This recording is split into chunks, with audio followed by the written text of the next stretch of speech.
Fossil Mountain is a sedimentary peak high in the Teton Range, easily visible from both the Idaho side and the Wyoming side. On this perfect fall day, my route took me up Darby Canyon, beyond the wind caves, and into the high country. Just shy of 5,000 vertical feet, 10.5 miles, 5 hours of moving time, and 6 hours elapsed time. The best part perhaps was the changing leaves and the perfect fall weather. To climb Fossil Mountain, we start up Darby Canyon, up the Darby Wind Cave Trail. And here we go. There should be quite a bit of people the first about 4 miles.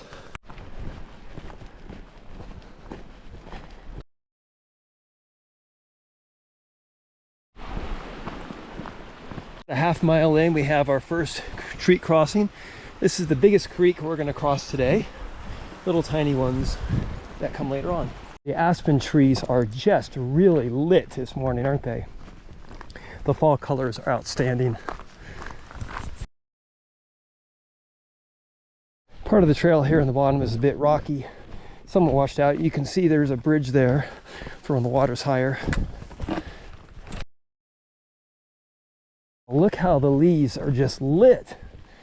This is pretty much the last day of September, and fall is definitely in bloom. It is fantastic. The first 3/4 of the mile, the trail is really flat. And now, almost imperceptibly, it's beginning to rise. When you look at the elevation profile, it's crazy how even it is. It's almost like a railroad grade. And it's gonna be that way all the way up to the wind cave. Okay, here we are at the wilderness area. No bicycles, motorcycles. Don't worry, I'm just walking. I bet it's be cool when a lot of water's coming through here. 1 mile in and just a hair more than 20 minutes. I'm making good time because remember, the beginning bit is really flat. My second mile won't be as fast. Just a minute ago, we were right down there at the bottom of this little draw, and I gotta wonder, is that climbable? Look how the sides of the mountains have all these aspen trees that are changing. It's very beautiful. Okay, up we go. Wow, the further up we go, the more these trees are absolutely lit. Fall is definitely the time to visit. These leaves are so bright, they look like they're on fire. I'm afraid if I brush against them, I'm gonna get burned.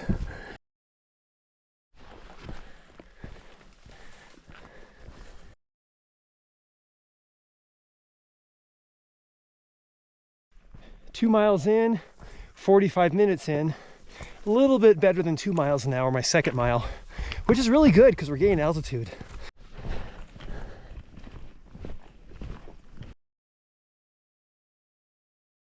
About 2.2 miles in, there's this little offshoot. And this little offshoot's really short, but it's such a great spot for a break and a snack. You can dangle your feet over the cliff and take in this great view of the canyon.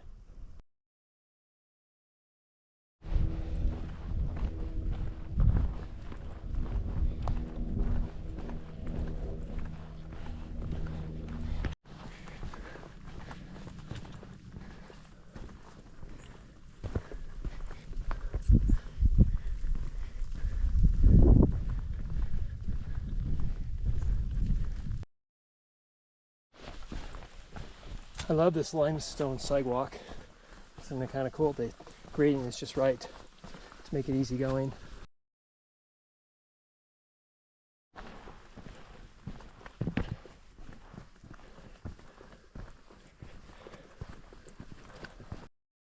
Exactly 3 miles in, we get this little tabletop here, and then you see a trail that goes off this way. And this is the way we go. This is the end of our bit on Darby Wind Cave. And now we're going to head up Fossil Creek to get to the mountain. You can see now we've gone up the main trail. The trail is not nearly as well defined. I mean, it's not bad. The last one was like a highway. But this is going to make sure that our progress will be good, at least for the next mile or two. Once we got off the nicely graded trail, this is a lot less even. And this part here is fairly steep. I'm definitely pulling myself up with my trekking poles, using my tricep as much as I can to conserve energy.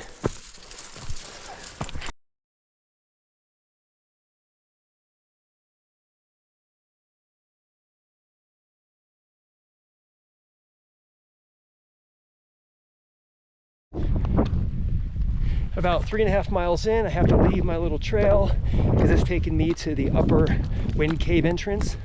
I'm not going there, but good thing the brush is small, so the going is easy. I'm just kind of like going as a crow flies. A little bushwhack in here, not very much of it. It definitely slows you down. You don't realize how efficient trail travel is until you're off it. Been off trail for about half a mile or so, and randomly find another little trail. I don't know if it's a game trail or hiker trail or what, but I'm thankful for it. I'm definitely orienteering again, trying to find a path of least resistance. So my goal here is the side hill. I want to only gain elevation if I can. I don't want to lose it. Also, of course, avoid the steep stuff and the trees. So I'm constantly checking my all trails in topo mode to make sure I'm not coming across anything too steep, or I'm also checking to make sure that I'm heading in the correct general direction.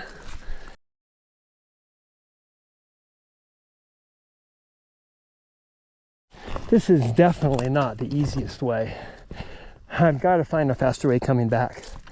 It is a lot of up and down and over gnarly stuff. So I'm 4 miles in. Last 2 miles was just a hair more than an hour, so I'm still averaging about 2 miles an hour, which is really good time considering the elevation.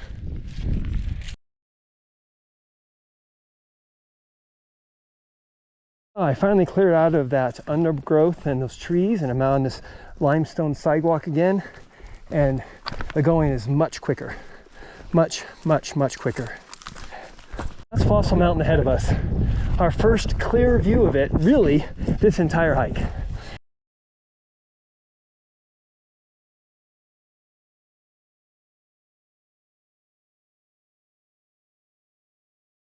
Look at the textures of this limestone. The water runs down it, cutting little troughs, making little corn rows. Some of these corn rows don't actually point downhill. I wonder if they got uplifted and they changed their orientation. These ones are really deep. Well, I just came up that little thing, and now I'm gonna pop through these trees here. Oh wow. Clear sailing until I get to the foot of the mountain. That's awesome. Okay, I've reached the saddle, and you see on this side is the Wyoming side, and you can see prospectors and a bunch of other mountains, and up here is my final summit push.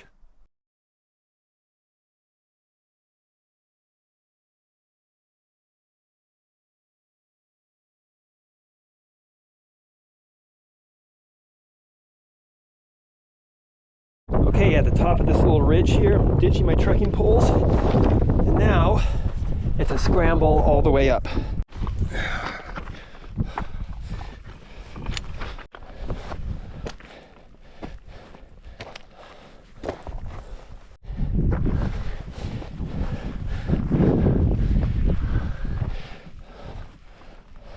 Gosh, I feel like I'm going to walk off the end of the world here. Ooh, maybe I am. Ooh. I think that little pointy bit is the top. Just about there. As we get closer to the top, for some reason the rocks get a lot smaller. I'm not sure why that is. All right, the last few steps of Fossil Mountain. Ooh, whoa, what at that view.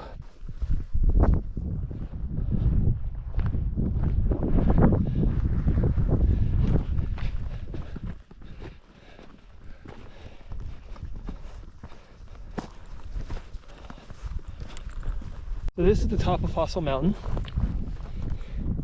and that's Prospectors and Rendezvous Peak. There's Housetop. Here we have the Teton Valley with Victor and Driggs. Over here we have Treasure Mountain. That's the Wedge. We have Bannon, Jedediah Smith. The big ones in the back are Grand Middle South. This one by himself is Buck. And this little canyon here is not so little. It is Death Canyon. And that is Prospector's Peak. All this in one expansive view. It is late September, and just a week ago there was actually snow all over the Tetons. And I did pack snowshoes, ice axe, and crampons just in case. However, this is all that I saw, just a little bit. Okay, I'm heading down now, and I got to make sure that I go down the way I came up so that I don't get cliffed out. And the way to do that is to follow my track. So make sure you have a track downloaded before you try it. Check out the geode on this limestone rock. Isn't that cool? More geodes. Look, a whole bunch of them, all right next to each other.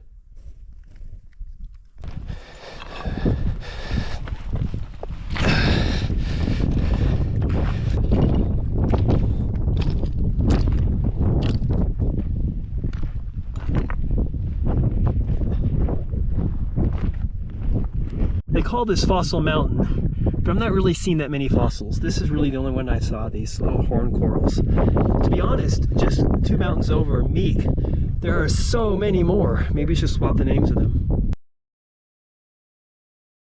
So glad to be off of that talus and back onto the trail, but more importantly, I'm so glad to have my trekking poles back.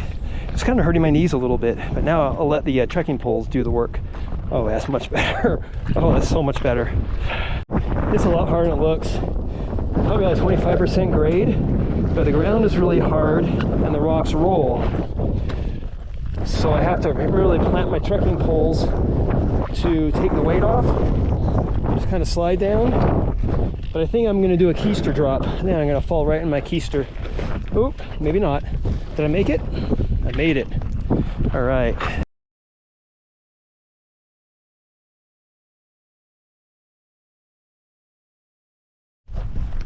Random fire pit. Let's try it again.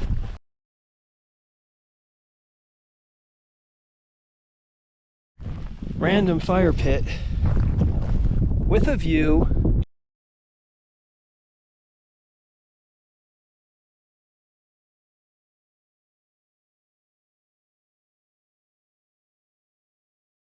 I'm flying down this hill. I mean, you know, it's not a trail. I'm averaging 3.5 miles an hour. And that is cooking for walking. Cooking. I smelled something super foul back there. Smelled looked like a moose. I hope it wasn't a moose. I don't like moose.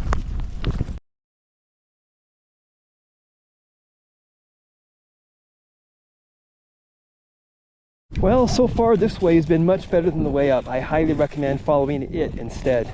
Definitely follow my down track rather than my up track.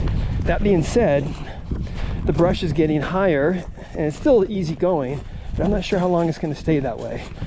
I'm hoping that I'm going to run into the main trail soon. I think it's maybe a half mile ahead. Look at the cool patterns and textures on this limestone. You can almost see like the sticks that were laid down in the sediments that got covered, and that was what creating these imperfections. Okay, I swear these are footprints in the limestone. You see them? Take a look at these limestone formations. I mean, that's cool. It looks just like sticks. Oh man, the ground is sharp. You don't want to trip here. Well, this other way down avoided the trees and all the deadfall mostly, but there is this little bit which is requiring a bit of navigation. There's got to be a better way to do this. I mean, it's not bad. It's just 40 yards of it. I think the trail is just right there. Right here, I get back on the trail, and now things go quickly. Oh, you're quite the entourage. I love your boots. And hello to you. And hello to you.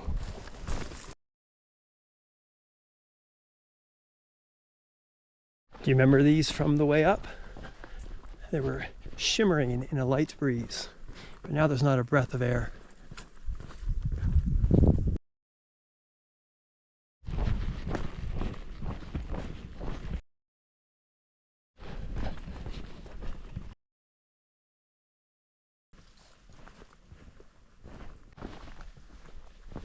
Can't get over these gorgeous changing leaves. Ooh, it's bright.